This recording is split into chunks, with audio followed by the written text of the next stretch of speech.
अध्याय 9 श्लोक संख्या 20। त्रिविद्या मां सोमपापूत पापा यज्ञैरिष्ट्वा स्वर्गतिं प्रार्थयन्ते ते पुण्यमासाद्य सुरेन्द्रलोको मश्चिन्त दिव्यान् दिवि देव भोगान्। शालू माता जी। हरे कृष्णा माता जी। तपामी ताप देता हूँ माता जी, यही श्लोक है ना? 20 का रखना है ना माता जी?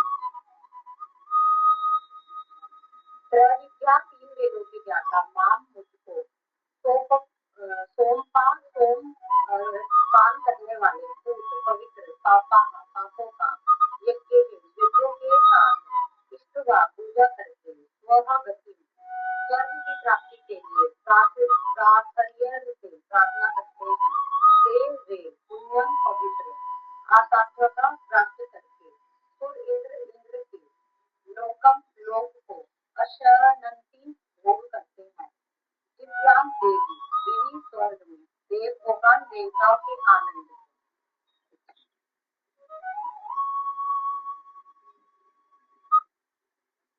धन्यवाद। कल के श्लोक में हमने थोड़ा जो बोला है ना वो 9.19 के बदले 9.20 बोला था।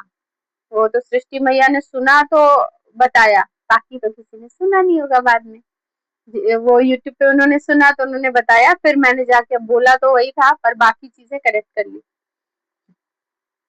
तो 9.20 आज का श्लोक है, कल की श्लोक था वो 9.19 था। जो वेदों का अध्ययन करते तथा सोम रस का पान करते हैं, वे स्वर्ग प्राप्ति की गवेषणा करते हुए अप्रत्यक्ष रूप से मेरी पूजा करते हैं। वे पाप कर्मों से शुद्ध होकर इंद्र के पवित्र स्वर्गिक धाम में जन्म लेते हैं, जहां वे देवताओं का सा आनंद भोगते हैं। जो लोग वेदों का अध्ययन करते हैं और सोमरस का पान करते हैं। अब इस खाली सोमरस के पान से हमें क्या समझ में आता है? देखो, भगवान यहाँ पर प्रभुपाद ने हमें 4 नियम दिया है, जिसमें से इंटॉक्सिकेशन भी बना है ना? तो जो नशा ही नहीं करेगा उसको फिर ध्यान नहीं जाएगा सोमरस पे। लेकिन ये पक्की बात है ना, जो शराब पीने वाले लोग हैं उनको लगेगा सोमरस कैसा होता होगा, है ना? उसका भी पान करेंगे। जो चाय पीते हैं उनको ही लगता है ना, पता नहीं दार्जिलिंग की कैसी होती होगी, या वो रियल वाली उसकी फ्रेग्रेंस कैसी होती होगी, उनको पता चलेगा। लेकिन जो चाय के शौकीन ही नहीं है, जो चाय पीते ही नहीं है, प्रभुपाद ने मना कर दिया, उनको क्या पता कौन सी टी कैसी होगी, जैसी होगी अपने पास ही रखो, कोई इंटरेस्ट नहीं है ना? हम जो भी कार्य करते हैं, हम, है ना, जो ऐसे रियल एस्टेट का कार्य करते हैं, घर खरीदना बेचना, वो उनकी नजर होती है कि कौन सी अच्छी मार्केट में आई है अभी, है ना, कौन सा किसका प्राइस अच्छा है, क्या अच्छे में बिकेगा, किसका रेरा हो रखा है, क्या क्या हो रखा है, वगैरह वगैरह। लेकिन जो इसमें है ही नहीं, जो रियल एस्टेट के काम में कोई लेना देना नहीं है, उसको क्या मालूम क्या करना है, उसको कुछ नहीं लेना, इंटरेस्ट नहीं है उसमें। तो इसीलिए प्रभुपाद ने मैं जड़ ही खत्म कर दिया, नो इंटॉक्सिकेशन। तो क्या कह रहे हैं कि वे पाप कर्मों से शुद्ध होकर इंद्र के पवित्र स्वर्गिक धाम में जन्म लेते हैं, जहां वे देवताओं का आनंद भोगते हैं। वैसे साइड में प्रभुपाद ने हमें बता दिया, हमारे लिए नहीं है। हमें देवताओं का सा आनंद भक्तों को कभी नहीं चाहिए होता है। भक्तों के सामने एक्चुअली देवताओं की जो लेवल होती है ना, छोटी हो जाती है, क्योंकि देवता तो स्वर्ग तक जा रहे हैं, भक्त कहाँ जाएंगे? डायरेक्ट भगवान के धाम जाएंगे। तो उनको अपने आप को अपग्रेड तो करना पड़ेगा ना। तात्पर्य, त्रैविद्या शब्द 3 वेदों सामवेद, यजुर्वेद तथा ऋग्वेद का सूचक है। त्रैविद्या त्रैविद्या शब्द सामवेद, यजुर्वेद और ऋग्वेद का सूचक है। ठीक है, ये शब्द याद रखेंगे हम, मैं भूल जाऊं आप लोग याद रखना। जिस ब्राह्मण ने इन तीनों वेदों का अध्ययन किया है वह त्रिवेदी कहलाता है। आजकल है ना सरनेम द्विवेदी, त्रिवेदी, चतुर्वेदी, तो पर रियल में बना कैसे? जिस ब्राह्मण ने इन तीनों वेद का अध्ययन किया हुआ है वो त्रिवेदी कहलाता है। जो इन तीनों वेदों से प्राप्त ज्ञान के प्रति आसक्त रहता है उसका समाज में आदर होता है। ठीक है, तीनों वेदों से जो भी ज्ञान प्राप्त है उसके प्रति वो आसक्त है उसको निभाने में, तो उसका क्या है, समाज में आदर होता है। दुर्भाग्यवश वेदों के ऐसे अनेक पंडित हैं जो उनके अध्ययन के चरम लक्ष्य को नहीं समझते। अब कहने का मतलब है कि दुर्भाग्य है, वेद पढ़ लिया, वेद को फॉलो भी कर रहे हैं, सब कुछ तीनों वेदों के ज्ञाता त्रिवेदी हो गए, लेकिन वेदों का चरम लक्ष्य क्या है वही उनको नहीं पता। क्या है चरम लक्ष्य, कौन बताएगा?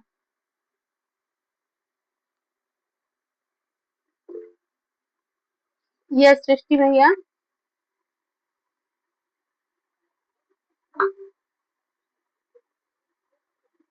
आपकी बिल्कुल आवाज नहीं आती।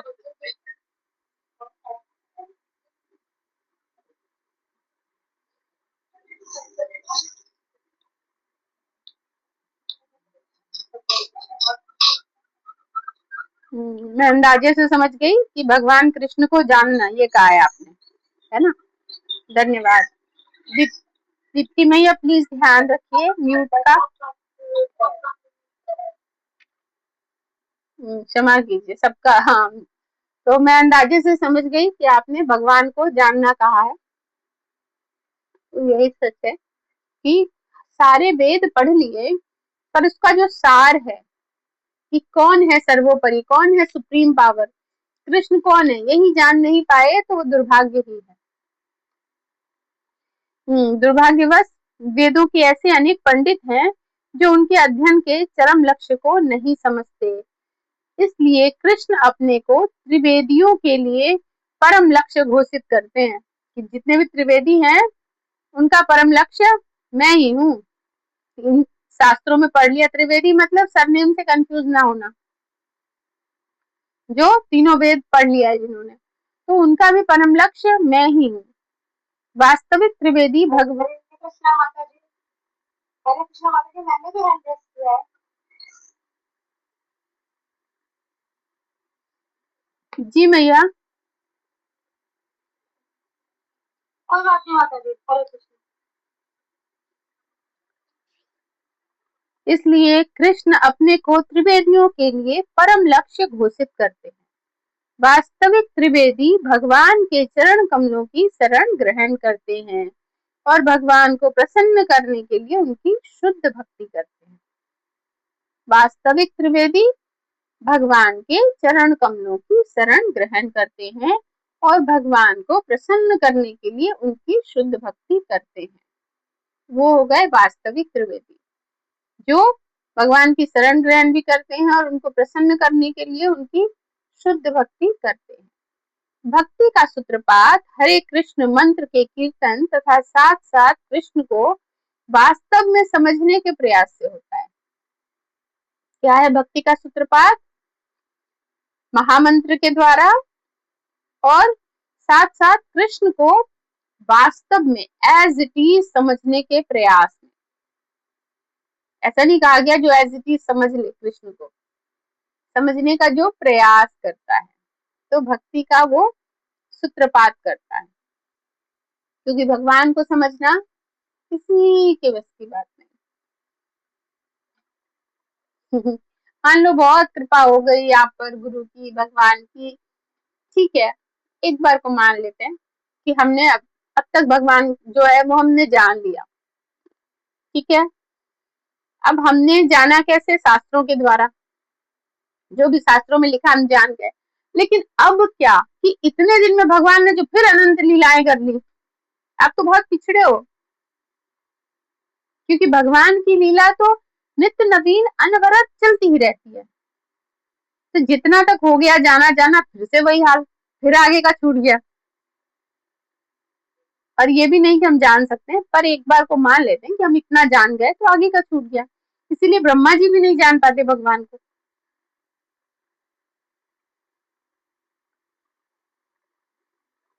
कहीं कहीं पर भगवान स्वयं अपने आप को नहीं जान पाते, दूसरा क्या जान पाएगा, है ना।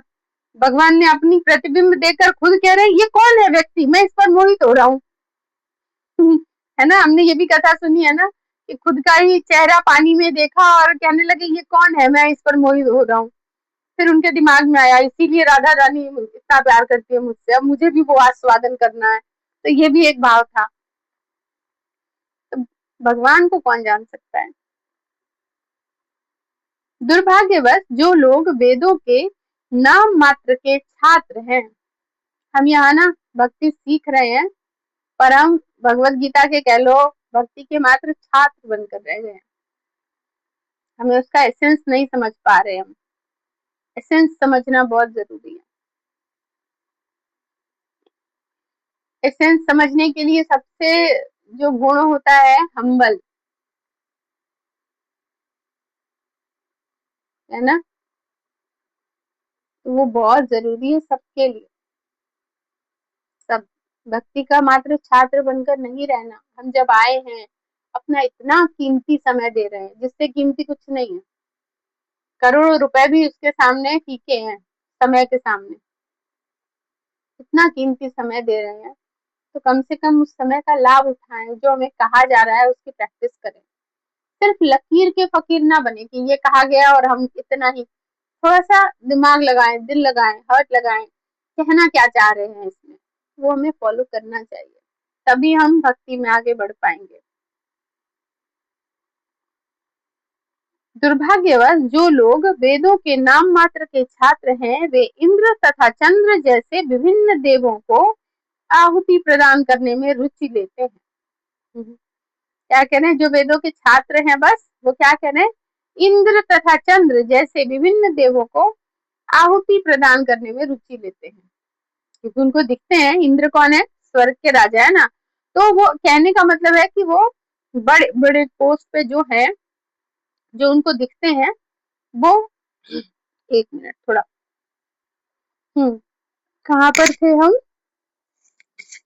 आ,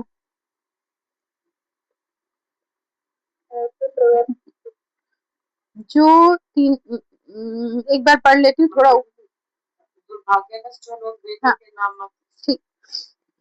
दुर्भाग्यवश वेदों के ऐसे अनेक पंडित हैं, अच्छा ये तो ऊपर पहुंच गए ना, हाँ नीचे आए। दुर्भाग्यवश जो लोग वेदों के नाम मात्र के छात्र हैं, वे इंद्र तथा चंद्र जैसे विभिन्न देवों की आहुति प्रदान करने में रुचि लेते हैं।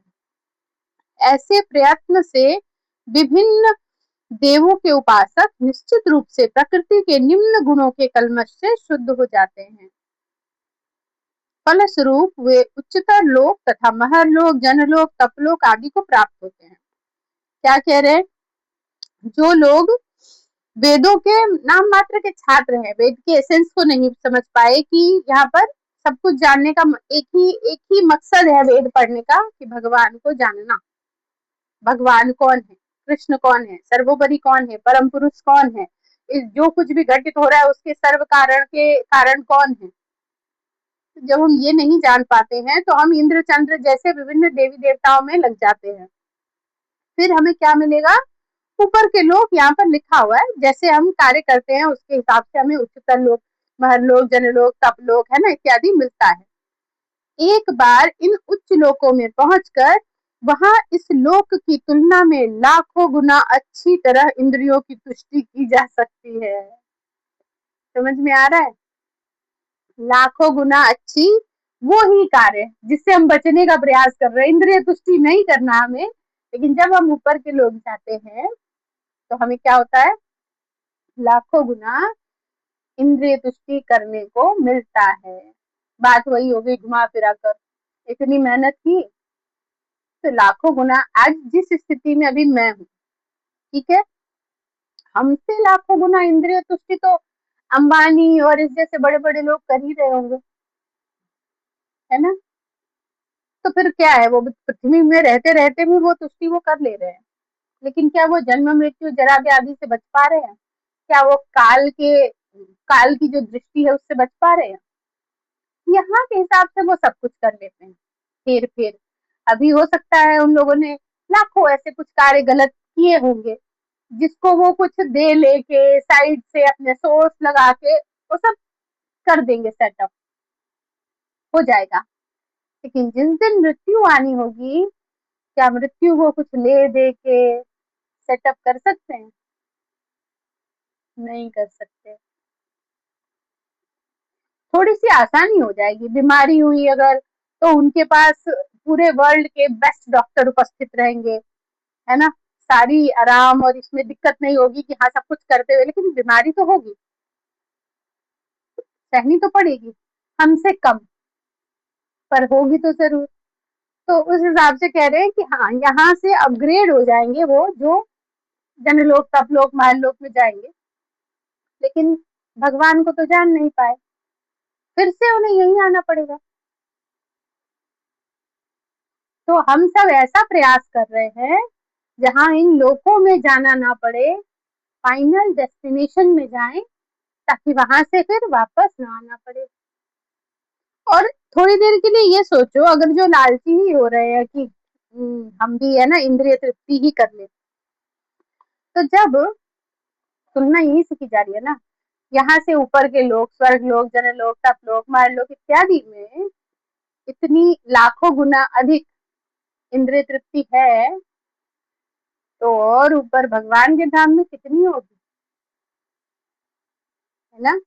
लेकिन कोई भी ऐसा व्यक्ति वहां पहुंच नहीं सकता जिसको इंद्रिय तृप्ति चाहिए, जो इन सब से ऊपर उठ गया है, जिसको कोई फर्क नहीं पड़ता, वही वहां पहुंच पाएगा।